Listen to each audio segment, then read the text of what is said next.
Pues muy buenos días a todos. En el programa, la foto que está al frente dice: la gracia de Dios, un regalo inmerecido. Vamos a hablar de eso hoy y vamos a hablar de cómo no es un regalo y de cómo no es inmerecido. Cuando Francisco Franco se hizo caudillo de España en el 1939, después de ganar la guerra civil, todas las monedas, los sellos, etcétera, era Francisco Franco, caudillo de España por la gracia de Dios. Yo estoy seguro que muchas de sus víctimas no estaban de acuerdo con que esa fuera la gracia que iban a recibir de Dios, porque se mataron un montón de gente, de los dos lados. Pero Franco estuvo más en el poder que los otros y ahora últimamente se están descubriendo las fosas comunes y todo este tipo de cosas. Y España pues está recuperándose todavía de esos años que estuvo Francisco Franco en el poder, desde el 39 hasta el 1975 aproximadamente. Anyway, la gracia es un término teológico que define los regalos de Dios que Dios nos da de forma, entre comillas, inmerecida, solamente por su infinita misericordia. Mucha discordia ha causado este y otros términos en las diferentes denominaciones cristianas y no pocas muertes, como tantas otras doctrinas y dogmas de la iglesia.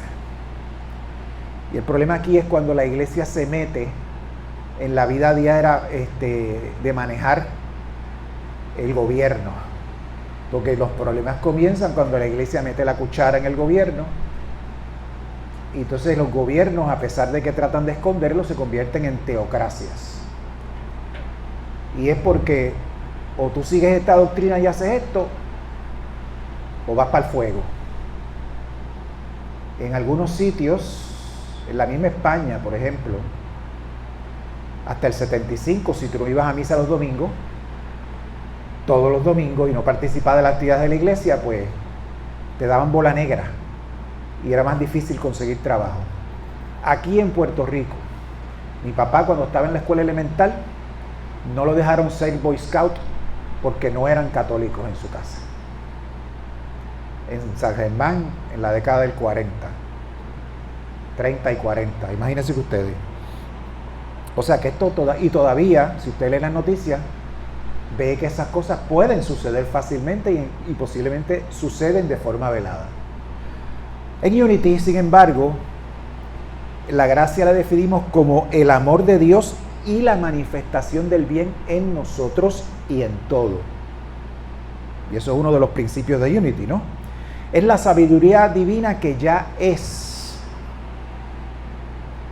y espera ser utilizada por todo aquel que busque dentro de sí.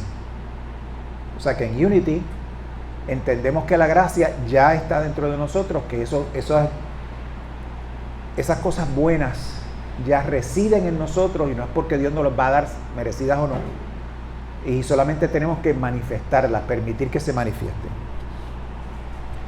Ejemplo de esto es que todos nosotros tenemos la capacidad de comunicarnos. Y lo hacemos con la palabra la mayor parte del tiempo, y a través de esta manifestamos ideas, manifestamos sentimientos, manifestamos pensamientos. Ahora imagínese usted a alguien que no tenga la capacidad de comunicarse de manera adecuada. Qué desesperación debe sentir esa persona al no poder explicar una idea, un sentimiento, el que sea. No poder manifestárselo a los demás, no poder comunicarlo a los demás. Y yo conozco gente que tienen ese problema, hay un problema neurológico que te impide hablar, que te impide leer, que te impide escribir, y esa gente vive bien angustiado. ¿Se acuerdan aquel anuncio que decía lenguaje defectuoso, pensamiento defectuoso? Eso es cierto. Nosotros pensamos de manera verbal en nuestra mente. Muchas veces hacemos Nos hacemos nosotros mismos un cuento y oímos la voz nuestra, por supuesto, diciéndonos cosas en nuestra mente, y mientras más rico el lenguaje, más sofisticado el pensamiento, ¿no? La gracia se manifiesta en nosotros constantemente, pero no estamos conscientes de ello.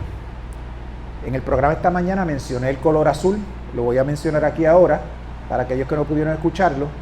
El color azul fue el último color que percibieron los seres humanos.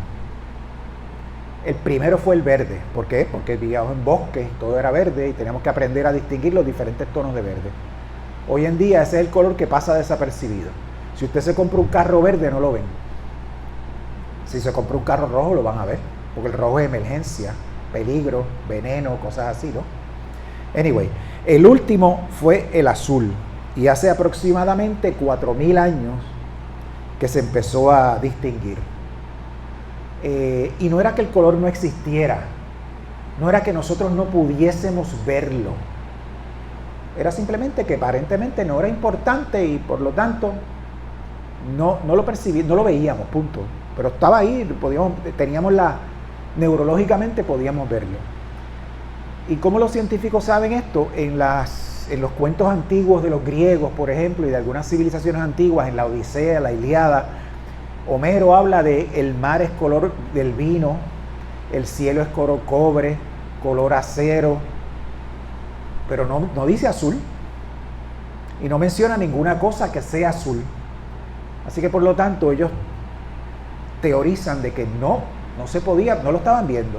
Los únicos antiguos que veían el azul eran los egipcios, y lo llamaban lapislázuli, porque era una piedra que es azul, que se usaba mucho en las prendas de ellos y significaba algo que tenía que ver con la religión, y la traían desde la India, de por allá, de Irán, la comerciaban desde allá.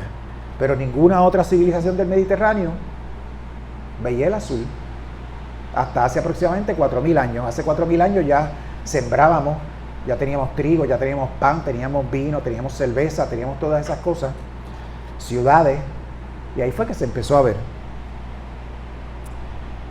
Y el azul comenzó a ser parte del color de la vestimenta de la realeza, de la divinidad, etcétera. Y para hacer esos tintes color azul, ellos tenían que coger un caracolito, que lo tenían que importar de no sé dónde, pero no era fácil, ir rompiendo esos caracolitos, machacándolos, y dentro de ese caracol había una glándula que tenía ese tinte azul. Tenían que conseguirse miles y miles y miles de caracolitos para hacer el tinte azul, para pintar, por ejemplo, una sola túnica.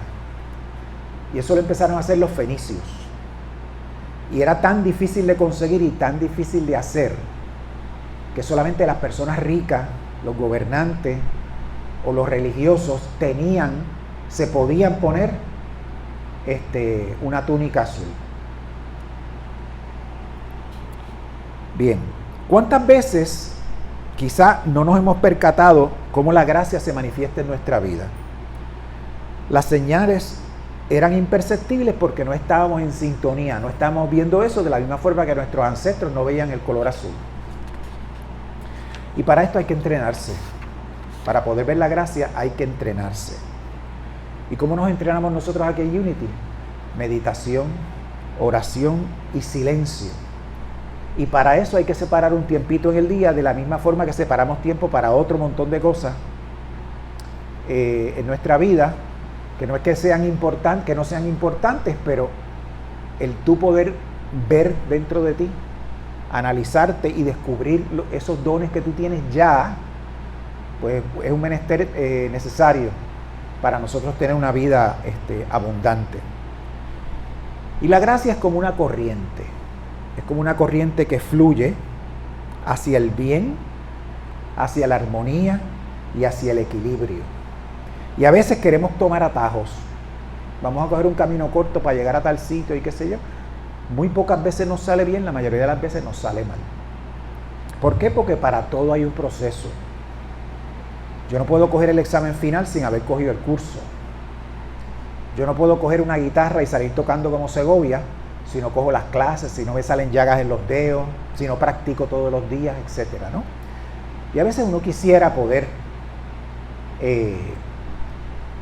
pasar todo ese montón de vicisitudes que hay que pasar para hacer las cosas bien, pero hay que practicar, Hay que practicar todo el tiempo y hay un proceso por el cual debemos pasar, ¿no? Cuando no nos gusta el resultado, si no hacemos las cosas como hay que hacer, pues le echamos la culpa a alguien. Muy pocas veces a nosotros mismos. Ese es el trabajo que no me da tiempo, la familia que me quita tiempo y yo no puedo hacer las cosas. Y hay gente que culpa a Dios, al gobierno, a la economía, al sistema, a lo que sea.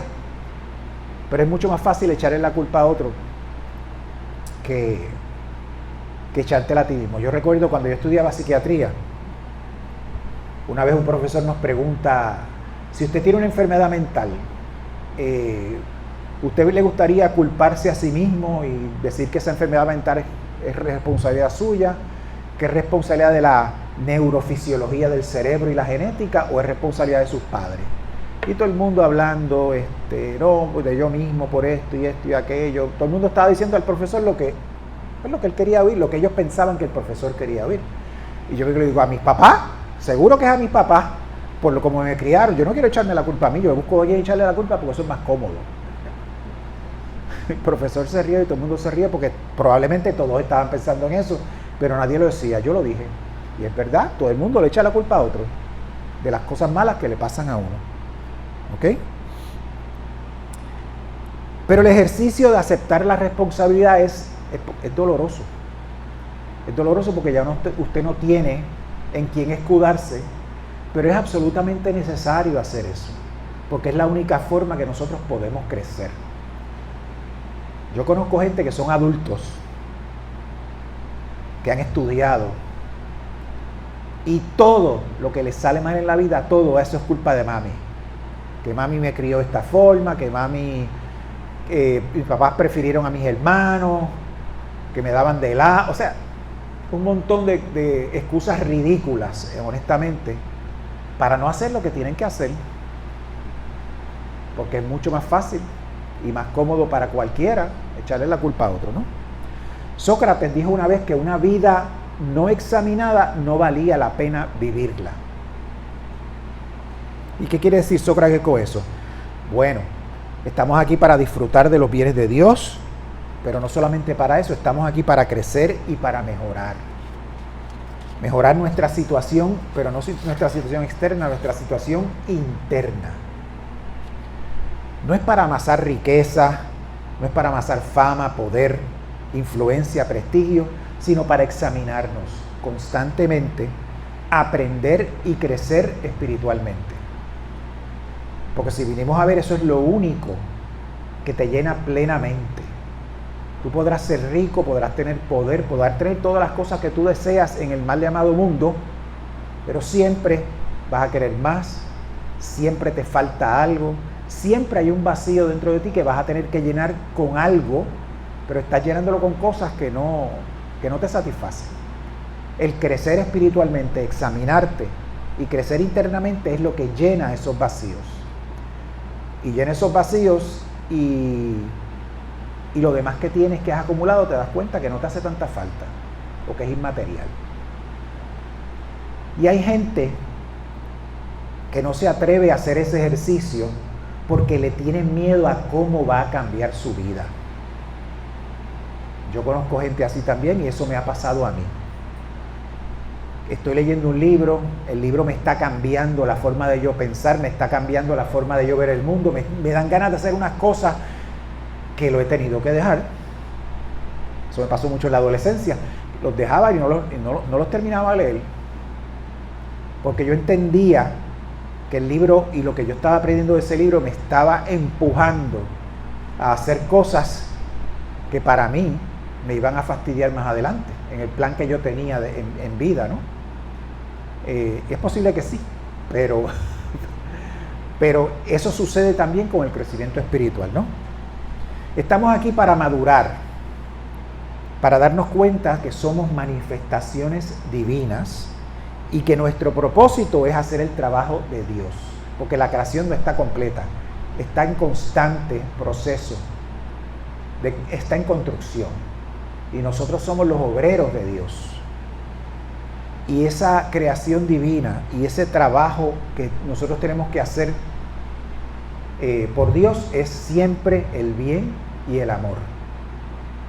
No es la guerra, no es conquistar más almas para su reino, no es convertir a más gente, no es decirle a la gente cómo tienen que vivir y qué cosas tienen que hacer, es amarlos, hacer que ellos estén bien y aceptarlos tal como sean, aunque lo que ellos hagan no es lo que nosotros hacemos, pero eso no es el fin del mundo. Porque el fin del mundo sería el fin de mí mismo, y eso no hace que yo me menoscabe de ninguna forma. El que se crea eso, pues tiene un problema. Nuestra vida se ha convertido en una constante preocupación de lo que hicimos ayer y lo que viene mañana. En el ayer vivíamos, en el ayer hicimos unas cosas, en el ayer aprendimos, desaprendimos, y todo eso que nos pasó en el ayer lo proyectamos al mañana y cómo ese mañana va a ser supuestamente mejor o qué podemos hacer para hacer ese mañana mejor. Y como dicen por ahí, el que se concentra mucho en el ayer está deprimido y el que se concentra mucho en mañana está ansioso. Y nos olvidamos del hoy, del aquí y el ahora, que es donde pasan las cosas. Las cosas que pasaron ayer ya pasaron, no van a pasar otra vez. A no ser que cometamos los mismos errores, por supuesto. Y las cosas que van a pasar mañana no sabemos si van a pasar porque no ha llegado. Las cosas pasan hoy. ¿Y dónde dejamos ese ahora? ¿Dónde dejamos ese hoy? La tecnología avanza. Y cada vez es mucho más fácil hacer las cosas, comunicarse con los demás, estar conscientes de lo que está pasando en el mundo de manera inmediata. Antes mucha gente se salía con la suya porque en lo que te llegaba el periódico filtrado, esa noticia por el editorial, la política editorial del dueño del periódico, etcétera. Pero ahora no. Ahora tú abres el teléfono, ¡pa! Y ahí lo tienes sin filtro, sin anestesia. Y tú tienes que tomar decisiones sobre eso, ¿no?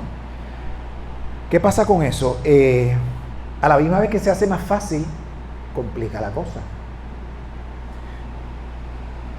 Y pues tomen el teléfono celular. A través de eso usted tiene el mundo ahí. Todos los noticieros de todos los países, todos los periódicos de todos los países pueden leer las opiniones de fulano, sutano, perencejo, sean importantes o no, las tienen ahí inmediatamente. ¿Qué hay entonces con eso? Ocurre un fenómeno que es, primero, el miedo a no saber, el miedo a no estar al día, el miedo a perderse de algo. Y eso te hace esclavo del aparato. La ansiedad de perdernos algo. También está la expectativa de estar al alcance de cualquiera en todo momento. Tanto así que en algunos países, en Europa por ejemplo, se ha prohibido al trabajo a contactarte a través del teléfono cuando tú no estás en el trabajo. Eso es prohibido por ley. ¿Por qué? Porque el jefe espera que tú estés disponible. Fin de semana, por la noche, te manda un texto y tú tienes que contestarlo y tienes que hacer lo que dice ahí. Y si no estás dispuesto a hacer eso, el trabajo te penaliza. Pero tú no estás dispuesto a dar la milla extra. Así que voy a buscarme a alguien que lo haga. Se tiene que prohibir por ley eso, porque esa es la expectativa con la nueva tecnología, ¿no? Vaya a un restaurante, vaya a un sitio. Hay una familia reunida, hay un grupo de amistades reunidos en la mesa y todos ellos tienen el celular prendido encima de la mesa. Y a veces tú ves un padre con los hijos y la esposa, cada uno en el teléfono, ordenando comida. No están hablando, están comunicándose por ahí. Una cosa interesante que hace poco leí es que los jóvenes están perdiendo, no contestan el teléfono, prefieren textearse. Y el individuo que escribe el artículo está preguntándose por qué. Y él llega a la conclusión de que la juventud le tiene miedo a conversar por teléfono. No solamente a conversar por teléfono, sino cara a cara. ¿Por qué? Porque le tienen miedo a esa inmediatez, le tienen miedo a no tener la información para contestar cualquier pregunta que se le haga. Prefieren pensarla y meditarla, y el texteo te permite esa habilidad. Tienen miedo a a cómo los van a ver en público. Tanto así que cuando las entrevistas se hacen por video, muchos de ellos no quieren prender la cámara y prefieren hacerlo solamente hablando, porque no quieren que los vean. Y eso es un problema porque los seres humanos no, por miles y miles y miles de años, así no era la forma que nos comunicábamos. Nos comunicábamos hablando o por carta. Pero la carta no era... La carta se tardaba meses en llegar de un sitio a otro en los tiempos de Jesús, por ejemplo. Eso no era inmediato. Había que mandar un mensajero.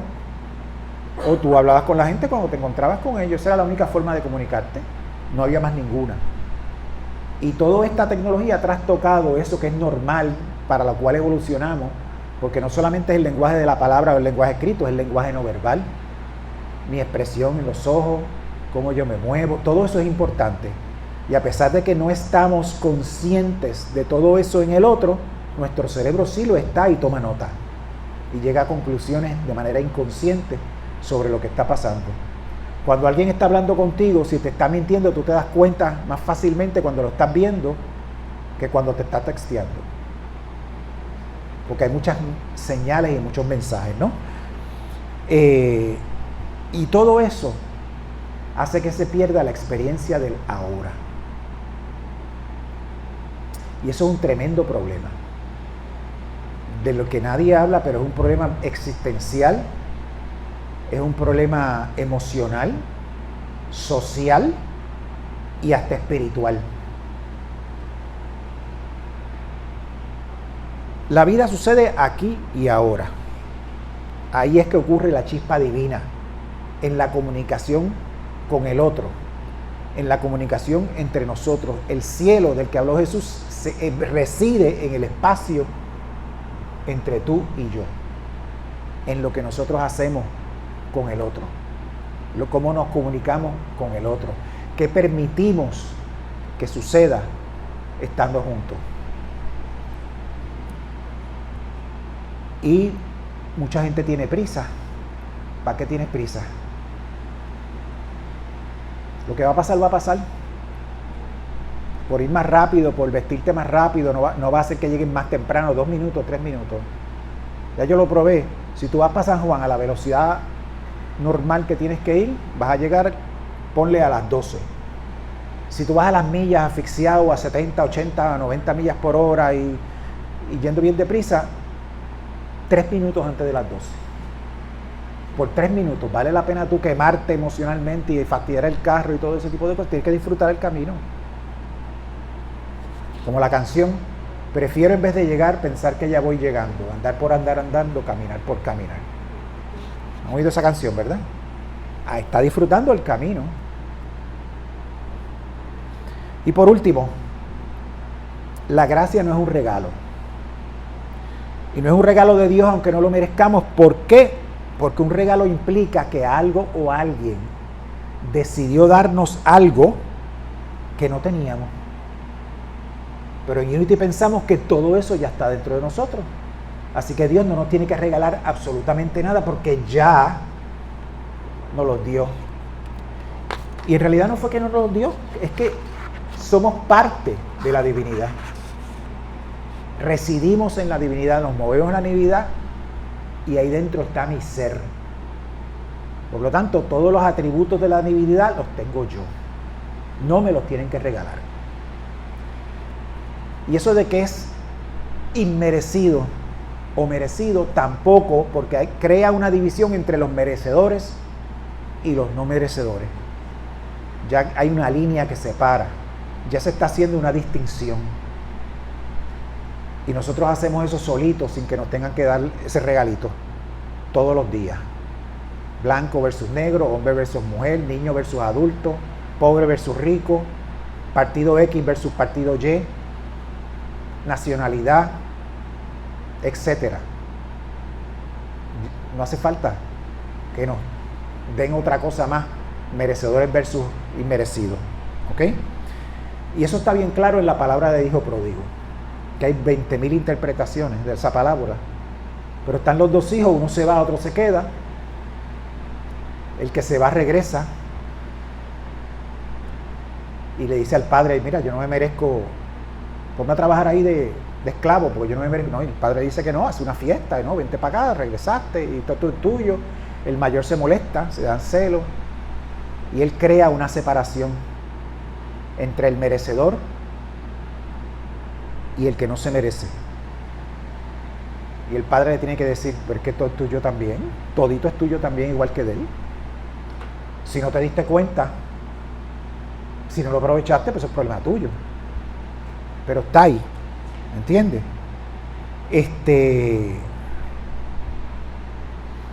Y en esa parábola el más importante es el que se fue y volvió.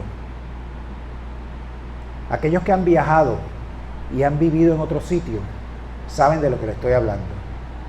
Cuando yo fui a Nueva York a estudiar, regreso a los 6 meses, 7 meses, las primeras navidades que regreso, o sea, el primer viaje que hago a Puerto Rico de vacaciones, y yo llegué y encontré la isla tan cambiada en 6 meses. Y yo dije, Dios mío, esto no puede ser esto tiene que ser que yo cambié. Y yo estoy viendo las cosas diferentes. El que se va y regresa, usted se puede ir unas vacaciones de 2 semanas a un país extranjero, y cuando regresa usted no es el mismo que se fue. Es imposible tú ser la misma. Si eres la misma persona que regresa y la que se fue, perdiste el tiempo. Perdiste el tiempo. Eso fue un viaje que soberanamente pérdida de tiempo. Porque el propósito de todas esas experiencias es crecer, aprender, abrir los ojos, abrir el corazón a otras experiencias, a otras cosas. Y de eso podemos hablar un día. El poder ponderar el pasado y las consecuencias de nuestras acciones es bien importante, porque ahí es que nosotros aprendemos. En eso consiste el perdono pero no olvido. Que mucha gente dice, tú no estás perdonando porque dice eso. No, porque el que olvida fue el que se fue de viaje y volvió igual. No aprendió nada. O sea, yo te perdono porque tú me hiciste algo, por ejemplo, y yo te voy a seguir tratando igual, pero no olvido para evitar que esto vuelva a pasar. Porque yo no sé si tú lo vas a tratar de hacer de nuevo. Yo no sé si otra persona va a tratar de hacerlo de nuevo, por lo tanto tengo que aprender. No voy a discriminar en contra tuya, no te voy a dejar de querer, no te voy a dejar de ayudar si te hace falta mi ayuda. Pero esa acogida que me diste no va a volver a suceder, porque aprendí. Y esto nos ayuda a predecir el futuro. Por ejemplo, el ser humano tiene la capacidad cognoscitiva de poder analizar todas esas cosas, y tiene en el cerebro, ese órgano maravilloso, la cosa más complicada del universo, la capacidad de planificar posibles futuros. Y esto es un ejemplo. Vamos a suponer que yo soy jefe de esta tribu y este año vienen los renos pasando por aquí igual que otros años, y vamos a ir a cazarlos, y eso es importante para tener comida para el invierno, todo este tipo de cosas. Pero no voy a invitar al clan de mi cuñado, porque esos tipos vienen y son unos vagos, no nos ayudan, se llevan los renos y nosotros nos quedamos con menos renos porque ellos se llevaron la cosa y no participaron, o sea, no contribuyeron con la caza. Pero como yo sé que él se va a molestar, cuando él venga por ahí molesto, yo le voy a regar a este collar de huesos y de dientes que yo tengo puesto, porque yo sé que a él le gusta. Y hacemos las paces. Los animales no tienen la capacidad de hacer eso. Y posiblemente los seres humanos hace miles de años no tenían esa capacidad. Por lo tanto, yo, recordando el pasado, estoy pensando en diferentes posibilidades y ya estoy pensando cómo hacer que esas posibilidades trabajen para mi beneficio o el beneficio de todos, y no haya un problema familiar o un problema con un amigo, porque era importante mantener relaciones también, no cortar los puentes, porque un día que yo tenga problemas ese individuo puede venir a ayudarme, ¿entiendes? Y los seres humanos son así. Así que, pero todas esas cosas, toda esa planificación sucede ahora, sucede en el presente. Y yo en el presente planifico y ya lo tengo planchado y estoy tranquilo. Lo importante es dejar ir. No quedarme pensando, diablo, el año que viene en la casa, ¿qué voy a hacer con este? Y estar todo el tiempo angustiado, varios meses, por lo que va a pasar y no hacer nada al respecto. Ahora, si yo planifico y, ok, esto es lo que voy a hacer, y ahí lo suelto y lo dejo ir ya, porque ya lo tengo resuelto y voy a vivir tranquilo. Por eso es que es bien importante examinar el aquí y el ahora. ¿Qué tú estás viviendo en este momento? ¿Qué estás pensando en este momento? ¿Qué estás sintiendo en este momento? Y hay que vivir esas experiencias. Sacar de ellas lo más que puedas. Porque ese instante se pierde y no regresa. Como dicen por aquí, si vas a una tienda y ves algo que te gusta, tú sabes, mañana no va a estar, así que llévatelo hoy. ¿Sí? Ahora, ese instante se pierde y no regresa. O sea, si no lo aprovechaste ahora, no regresa. Y tienes que disfrutarlo. Vivir ese instante, no pensar si viene o no viene. Ese instante, vivírtelo. Una conversación telefónica con un amigo. Un encuentro con alguien que no ves hace tiempo en el shopping.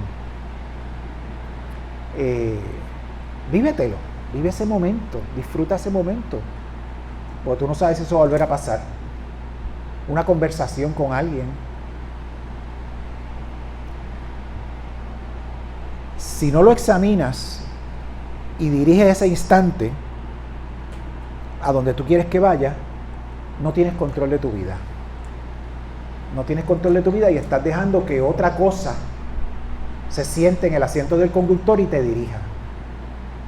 Pero con solamente tú disfrutar el momento, le puedes sacar tantas cosas. Por ejemplo, tú estás teniendo una conversación con alguien y estás pensando en lo que tienes que hacer dentro de 10 minutos. Ya no estás escuchando a esa persona. O tienes una conversación con alguien, quizás tienen ideas diferentes sobre algo, están hablando sobre esto. Y mucha gente se pone a pensar en qué le voy a contestar a este individuo cuando termine de hablarme y no está pensando en lo que él está diciendo, no está oyéndolo. Porque el cerebro está ocupado pensando en la respuesta y no lo estás escuchando. Por lo tanto, no estás viviendo el momento plenamente, no estás sacándole el provecho que le debes sacar al momento y el futuro inmediato, a largo plazo, beneficioso que pudiese tener ese momento se pierde porque no lo estás aprovechando, no estás aprendiendo de él. Y es importante nosotros tener control de esa dirección de nuestra vida. Y el poder hacer todas estas cosas de las que hemos hablado consiste en la gracia de Dios. No es algo que nos regalan en cualquier momento, no es algo que es inmerecido, es algo que ya tenemos. Todos nosotros tenemos eso. Por lo tanto, el tener que humillarse y decir, yo no me merezco esto,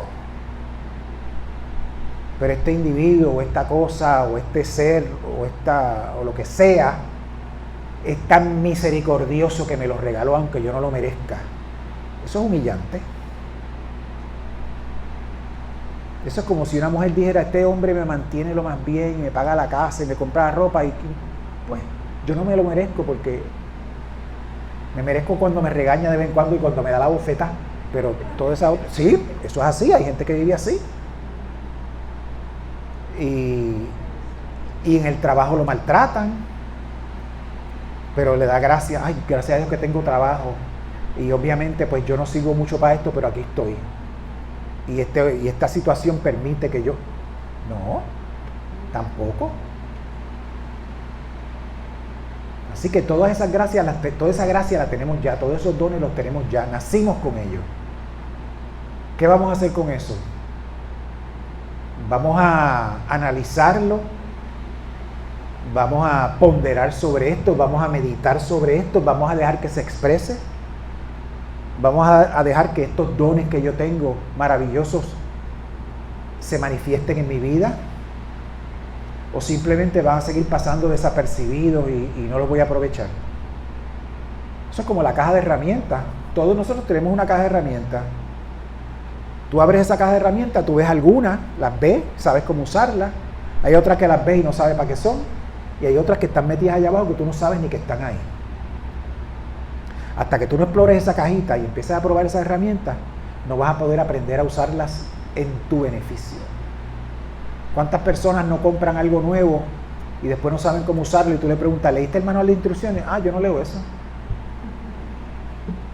Hello, ahí te fastidiaste. Todos nosotros nos montamos en el carro y no leemos el manual. Todos, me incluyo yo. Te compran una cámara, el teléfono no trae manual. Ellos saben que no lo van a leer, así que ni se molestan. Tienes que buscar en el internet algo que te ayude y los trucos. Y nunca lo sabes todo, nunca los ves todo. Así que recuerden, meditación, oración, silencio, para poder mirar dentro de esa caja de herramientas que ya la tenemos. Para aprender a usar esas herramientas en nuestro provecho y en el provecho de nuestra comunidad y de la humanidad entera. Porque para eso estamos aquí. Dios les bendice.